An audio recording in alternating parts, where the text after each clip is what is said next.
আহার সম্বন্ধে সারদা মায়ের কতকগুলি বিশেষত্ব ছিল। শাকের মধ্যে ছোলা শাক, মূলা শাক প্রভৃতি তাহার প্রিয় ছিল। জ্বরের পর অরুচি হইলে তাহাকে অনেক সময় ছোলা শাক দেওয়া হইত। বেগুনি, ফুলুরি, ঝাল বড়া, আলুর চপ প্রভৃতি তেলে ভাজা জিনিস তিনি পছন্দ করিতেন। শীতকালে সকালের পূজায় মুড়ি ও ফুট কড়াইয়ের সহিত ওই সকল জিনিস মাঝে মাঝে ঠাকুরকে ভোগ দেওয়া হইত। মুগের নাড়ু, ঝুড়ি ভাজা ইত্যাদিও তিনি ভালোবাসিতেন। তাহার আমাশয়ের ধাত ছিল বলিয়া কবিরাজ দুর্গাপ্রসাদ সেন তাহার জন্য আমরুল শাকের ব্যবস্থা দেন। শেষাশেষি তিনি উহা প্রায়ই খাইতেন।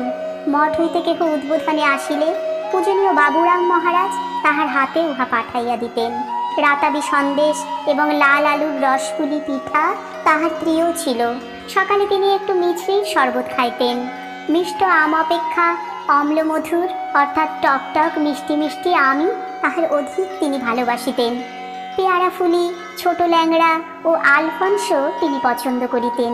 ডান হাঁটুতে বাত থাকায় তিনি দই নামমাত্রই খাইতেন।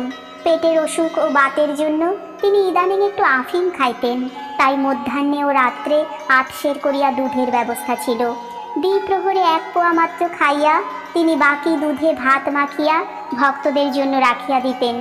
উদ্বোধনে যাহারা থাকিতেন তাহারা সকালে এবং বৈকালে যাহারা আসিতেন তাহাদের অনেকেই ওই প্রসাদের কিছু কিছু পাইতেন। বৈকালে পান ও জল ছাড়া তিনি কিছুই খাইতেন না। রাত্রে 2-3 খানি লুচি, একটু তরকারি ও প্রায় 1.5 পোয়া দুধ খাইতেন। তিনি প্রত্যহ 4 বার দাঁতে গুল দিতেন। নারিকেলের পাতা ও দোক্তা পোড়াইয়া উহা তৈয়ার হইত।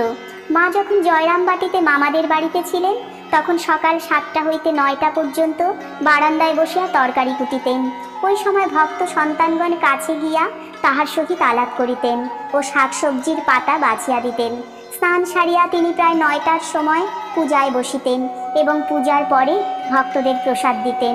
ভক্তেরা সাধারণত মুড়ি, মিষ্ট এবং হালুয়া পাইতেন। কখনো বা উহার সহিত তাহাদেরই আনিত ফলমূলও থাকিত। প্রসাদ বিতরণের পর রাঁধুনিকে জল খাইতে বসাইয়া তিনি রান্না করিতেন। তরকারিতে লবণ, ঝাল ও মশলা একটু কম দেওয়া তাহার অভ্যাস ছিল, যেহেতু শ্রী শ্রী ঠাকুর ওইরূপ রান্নাই পছন্দ করিতেন। জয় মা।